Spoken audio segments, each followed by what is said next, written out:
ഒരുപാട് ആലോചിച്ചതിന് ശേഷമാണ് ഈ കത്ത് എഴുതുന്നത്. സ്വാമി ദുഷ്ടനാണ്, നമ്മുടെയൊക്കെ രക്ഷകനല്ല. ഈ ഗ്രാമം നശിപ്പിച്ച് അയാൾ അടങ്ങും.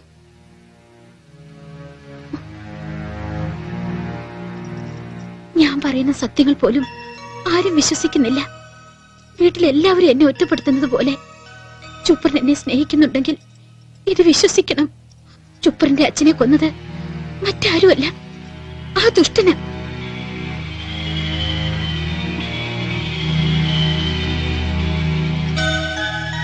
ഇത് സത്യമാണ്.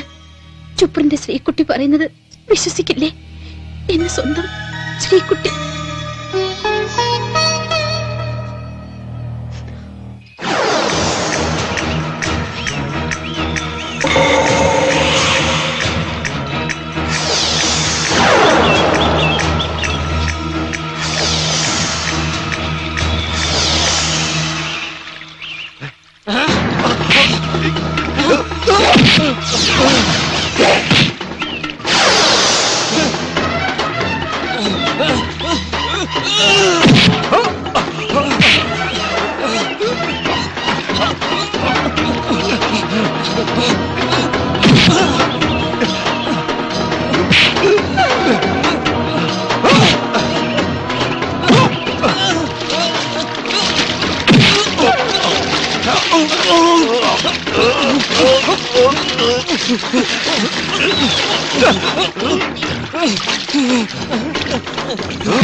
എന്താ എന്തുപറ്റി? എന്തുപറ്റി എന്റെ മോക്ക്? ദുരാത്മാവ് ഇവളെ കീഴ്പ്പെടുത്തിയിരിക്കുന്നു. നശിപ്പിക്കും, എല്ലാം നശിപ്പിക്കും ഞാൻ. എന്റെ ദേവി, എന്തിനാ എന്റെ കുട്ടികളെ ഇങ്ങനെ പരീക്ഷിക്കേണ്ടത്? എന്ത് ത്യാഗം സഹിച്ച് ഉത്സവം നടത്തിക്കോളാമേ.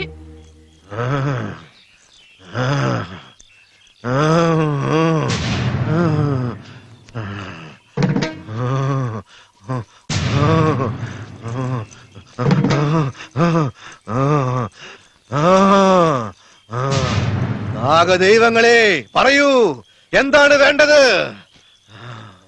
എന്തിനും ഞാൻ തയ്യാറാണ്. എന്റെ ജീവൻ വേണോ? ബലിയായിട്ട് നൽകാം. ഉത്സവം ഭംഗിയാക്കണം. പിന്നെ ആരുടെ ജീവനാണ് വേണ്ടത്? പറയൂ, നൽകാം. ആരെയാണ് തിരഞ്ഞെടുക്കേണ്ടത്? എന്ത്? ഈ ഗ്രാമത്തിലെ ഒരു കന്യകയെ ബലി നൽകണമെന്നോ? പറയൂ, നൽകാം. ആരെയാണ് വേണ്ടതെന്ന് എനിക്ക് വെളിപാട് നൽകൂ.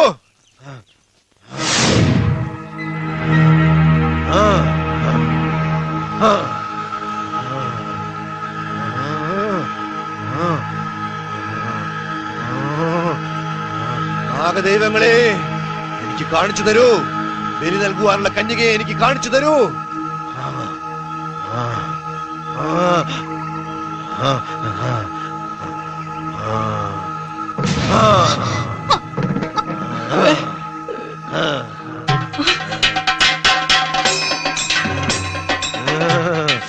നമ്മളൊക്കെ ജീവിച്ചിരിക്കുമ്പോ നരബലി നടത്താനോ?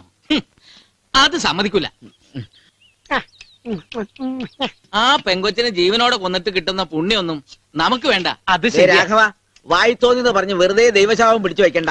അതും ശരിയാ. ഒന്നും സ്വാമിയുടെ ഇഷ്ടത്തിന് പറയുന്നതല്ല, ദേവി സ്വാമിയെ കൊണ്ട് പറയിപ്പിക്കുന്നതാ. അതാണ് ശരി. ആ ദേവപ്രസിദ്ധത്തിൽ തെളിഞ്ഞതല്ലേ ഒരു രക്ഷകൻ വരുമെന്ന്. സാക്ഷാൽ ഈശ്വരൻ തന്നെയാ സ്വാമിയുടെ രൂപത്തിൽ വന്നിരിക്കുന്നത്. അതാണ് ശരി. അത് ശരി, ഇത് ശരി പറയാൻ തുടങ്ങിയിട്ട് ശരി. ഇതാണല്ലോ ശരി. സ്വാമി ഒരു സാധാരണ മനുഷ്യനായിരുന്നെങ്കിൽ നരബലിയെ കുറിച്ച് പറയോ? ഇത് ദേവിയുടെ അവതാരം തന്നെയാ. എന്തെന്നെ ആയാലും ശരി, എനിക്ക് ഈ കാര്യത്തിൽ കൂട്ടു നിൽക്കാൻ പറ്റില്ല. താൻ എതിർത്തോ? പക്ഷെ ഒരു കാര്യം ചിന്തിക്കണം. എന്നും ഇങ്ങനെ ഈ ഗ്രാമം കരിഞ്ഞുണങ്ങി കിടന്നാ മതിയോ? ദുർമരണങ്ങൾ ഇനിയും സംഭവിക്കണോ? വർഷങ്ങളായില്ലേ ഉത്സവം മുടങ്ങിയിട്ട്? എല്ലാറ്റിനും ഒരു അറുതി വേണ്ടേ? ഈ ഗ്രാമം ദിവസം തോറും നശിക്കുന്നതിലും ഭേദമല്ലേ അറിഞ്ഞുകൊണ്ടൊരു ജീവൻ ദേവിക്ക് കുരുതി കൊടുത്ത് ഈ ഗ്രാമത്തെ രക്ഷിക്കുന്നത്. നരബലി നടക്കും, ഈ ഗ്രാമം രക്ഷപ്പെടും. നമ്മൾ ആരും എതിർക്കില്ല. രാഘവൻ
മിഥുനരാവിൻ വെൺചോലയിൽ ഇണയെ തേടി ഇഴഞ്ഞു നാദം. മിഥുനരാവിൻ വെൺചോലയിൽ ഇണയെ തേടി ഇഴഞ്ഞു നാദം. തപസിൻ പുണ്യം പോൽ കാമചാപം ഏറ്റ നാൾ ഇരുമയൊന്നായി. മിഥുനരാം വെൺചോലയിൽ ഇണയെ തേടി ഇഴഞ്ഞു നാ